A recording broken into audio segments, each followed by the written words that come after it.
Hello guys, Jaspreet here. तो I have landed in Canada successfully और बहुत ही बढ़िया मौसम हो रखा है। मई के महीने में लैंड किए हैं।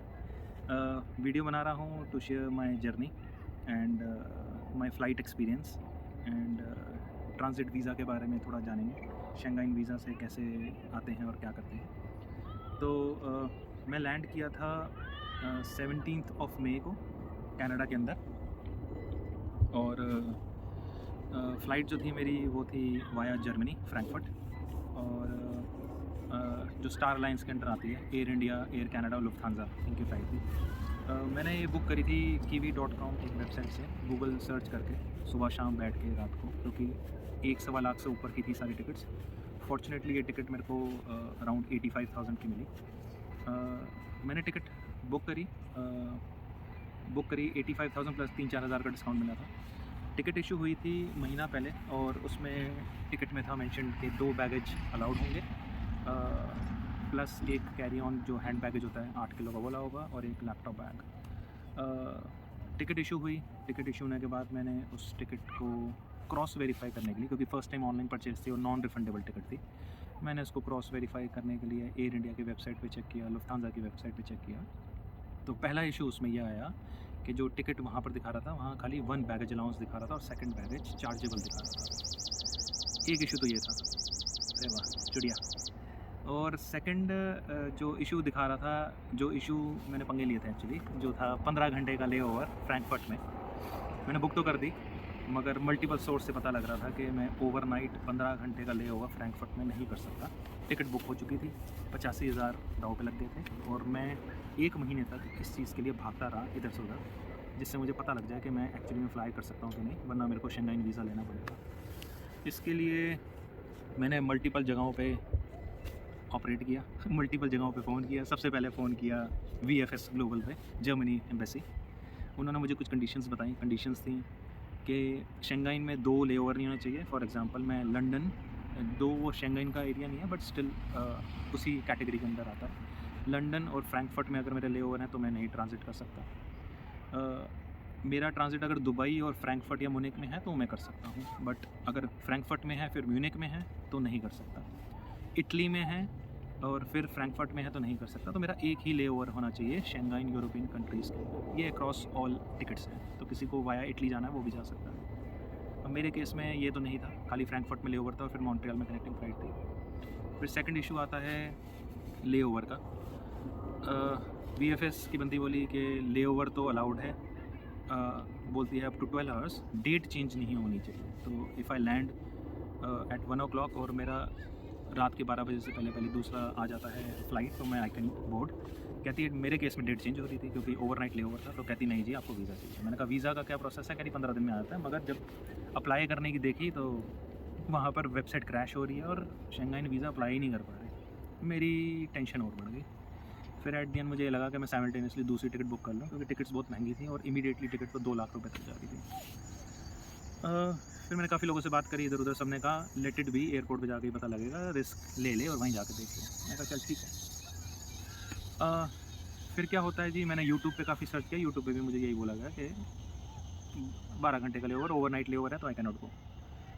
फिर आउट ऑफ क्यूरियोसिटी मैंने ट्विटर पे डाला। ट्विटर पे मैं नीचे लिंक डाल दूँगा। ट्विटर पे जब मैंने फ्रैंकफर्ट एयरपोर्ट अथॉरिटी को ट्वीट किया तो उन्होंने बोला I can fly with the Canadian visa, either it can be work permit, study permit या फिर PR। So any stamping valid on my visa, Canadian visa या फिर US का, तो I can transit through European और Schengen countries with 1 layover. साथ में उन्होंने मेरे को एक डॉक्यूमेंट लिंक भी भेजा, वो भी मैं अटैच कर दूँगा। उस लिंक में लिखा है कि up to 24 hours I can go. कहीं भी ओवरनाइट का मेंशन नहीं था। मैंने एक तो उनकी मेल का प्रिंट आउट निकाल लिया, उस लिंक का प्रिंट आउट निकाल लिया, वो भी मैं डिस्क्रिप्शन में ला दूँगा या फिर इस वीडियो में कहीं मेंशन कर दूँगा। And then I went to the airport the day came. जब एयरपोर्ट पहुँचे तो वहाँ पता लगा कि लुफ्थांसा नहीं, एयर इंडिया की फ़्लाइट है। Air India online check in allow नहीं करता, स्टार अलायंस की वेबसाइट्स पे वो वहीं पर अलाउ करता है। kiwi.com मेरा दूसरा वीज़ा अप्लाई नहीं कर पाई, दूसरा बैगेज अप्लाई नहीं कर पाई। तो वहीं जाके मैंने फिर चेक इन काउंटर पे गया। वहाँ पर जो दीदी थी उनको टिकट में लिखा है 2 बैगेज और कहती है हमारे यहाँ 1 बैगेज है। वो कर सकती थी कुछ, मगर मुझे लगा कि उसने मैनेजर से बात करके मेरे पे डाल दी बात कि सर आपको सेकंड बैगेज अलाउड नहीं है। मैं कहा टिकट में मेंशन है, मगर शी डिडंट। तो मैंने कहा लेट इट बी, क्योंकि कीवी वालों ने मुझे बोला था अगर पे करना पड़ा तो आप पे कर देना, हम रिफ़ंड कर देंगे। अब एयर इंडिया की टिकट में मेंशन है 8,000 रुपये चार्ज होगा सेकंड बैगेज का, ठीक है। पहले तो बैग था 25 किलो का, कहती बैग को हल्का करो। मैंने बैग को 23 किलो किया, वेट मशीन पे दोबारा चेक किया, 23 किलो दिखाने के बाद उनकी वेट मशीन सेकंड बारी जब बैग डालता हूँ तो 24 किलो बता रही है, तो उनकी वेट मशीन भी ख़राब है। वो करने के बाद मेरे को दूसरे काउंटर पे भेज दिया पेमेंट के लिए।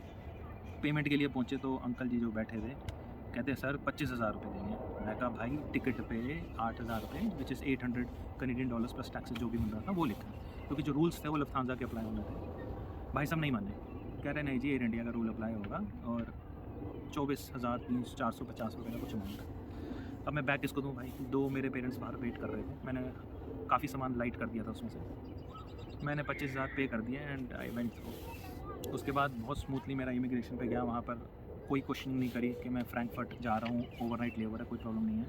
चेक इन काउंटर पे जाने से पहले एक बंदे ने मुझे एयर इंडिया के स्टाफ ने वेरीफाई किया कि आप कहाँ जा रहे हैं, कौन सा वीज़ा है, you are going through which way.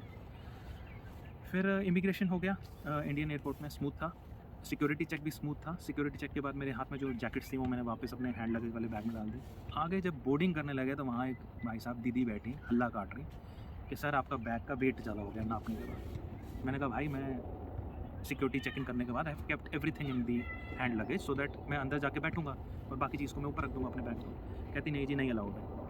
फिर मैंने वहाँ पर सेम जो चीज़ें अंदर डाली थी, मेरे फ़ोन्स थे, मेरे चार्जर्स थे, एक जैकेट थी, वो मैंने हाथ में पकड़ी, उस बैगेज को मैंने हल्का किया और मेरे को जाने दिया। और मैंने बोला अब ये जो सामान मैंने निकाला है इसको हाथ में पकड़ना है? कहती नहीं अंदर जाके इसको पैक करना है। तो it was the worst experience air India के अंदर कि भाई तुम तंग क्यों कर रहे हो?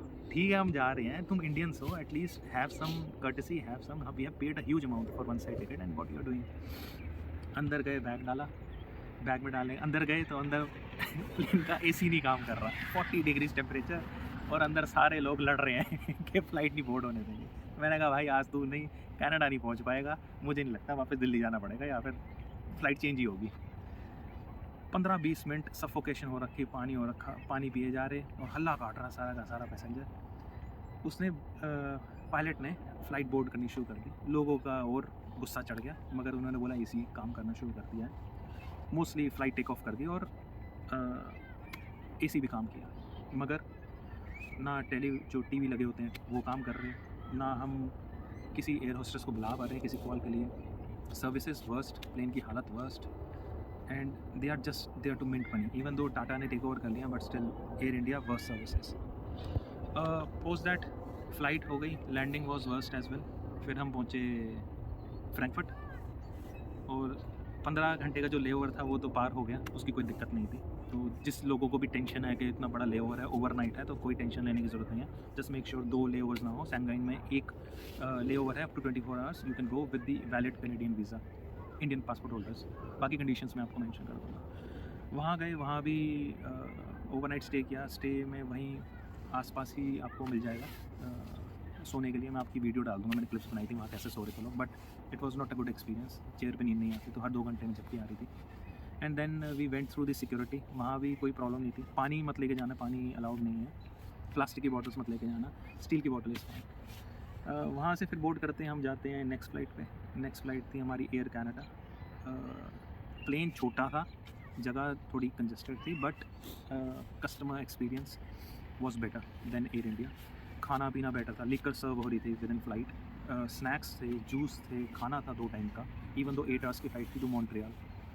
आई वेंट टू मॉन्ट्रियल पे जब लैंड किया तो मेरा इमिग्रेशन वहीं पर हुआ। That was my first port of entry even though I was going to Toronto.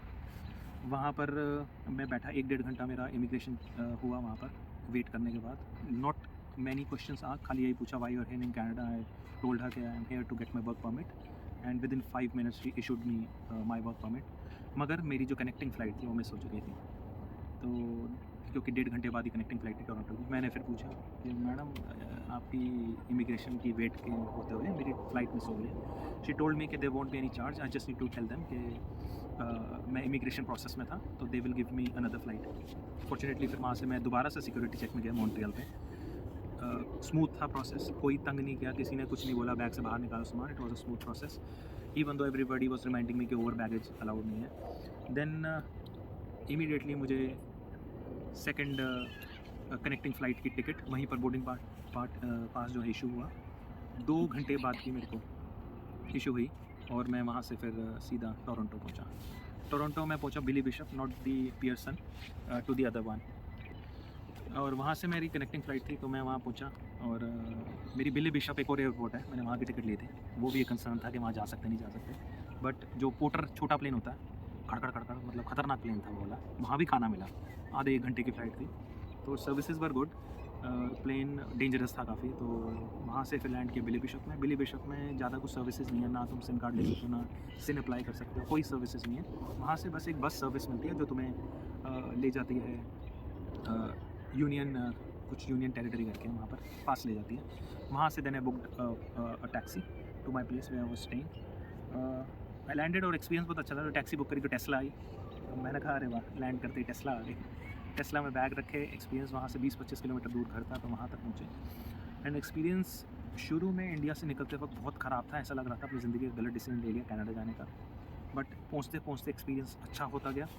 Air Canada के बाद काफ़ी अच्छा हुआ। टेस्ला आई, टोरंटो डाउनटाउन देखा, अच्छा लगा कि हाँ डिसीजन ठीक लिया है, we can make something good over here. And then we went to our home. और घर आके थोड़ा जेट लैग में ज़्यादा कुछ होता नहीं, नींद आती है बस और कुछ नहीं। जाते ही थोड़ा मुँह हाथ धोए और सो गए। 1-2 दिन सोने में निकल गए and then we are enjoying the weather. Hopefully पहले दिन काफ़ी ठंड लगी और साफ़ एनवायरनमेंट है, कोई केओस नहीं है, बहुत शांति है and people are enjoying their life. Canadians कम दिखे, इंडियंस बहुत ज़्यादा दिखे हैं अभी फ़िलहाल। एंड टोरंटो में हाँ मुझे वहाँ पर मल्टीकल्चर दिखा। और अभी अगर आप देखोगे तो रात के 9 बज रहे हैं और यहाँ पर ऐसे दिन चढ़ा हुआ है जैसा अभी शाम हो रही हो, 5 बज रहे हैं 6 बज रहे हो इंडिया के। यहाँ पर एक चीज़ अच्छी है कि दिन बहुत लंबे होते हैं और सोने का उतना ही टाइम होता है जितना सोना चाहिए, and then you can start your work. And it's been 10 days मैं इधर हूँ and things have been pretty good and roaming around and enjoying. तो मिलते हैं अब अगले एक्सपीरियंस के साथ। कोई भी क्वेश्चन हो just ask me below, I will answer. And कोई भी इमिग्रेशन रिलेटेड क्वेश्चन हो, फ्लाइट रिलेटेड क्वेश्चन हो, just ask me and I will be able to answer. क्योंकि मैंने बहुत ज़्यादा इस पर रिसर्च करी है, बहुत ज़्यादा मत्थागिरी करी है। तो I have spoken to visa officers, I have spoken to airport, किस को मैंने कॉल नहीं किया। और सेकेंडली जो मेरे चार्ज लगे थे 24,000 रुपये, उसके लिए मैं लड़ा 10 दिन तक। एयर इंडिया ने तो मना कर दिया, तो I was about to file a consumer complaint क्योंकि डॉक्यूमेंट्स पूरे थे मेरे पास।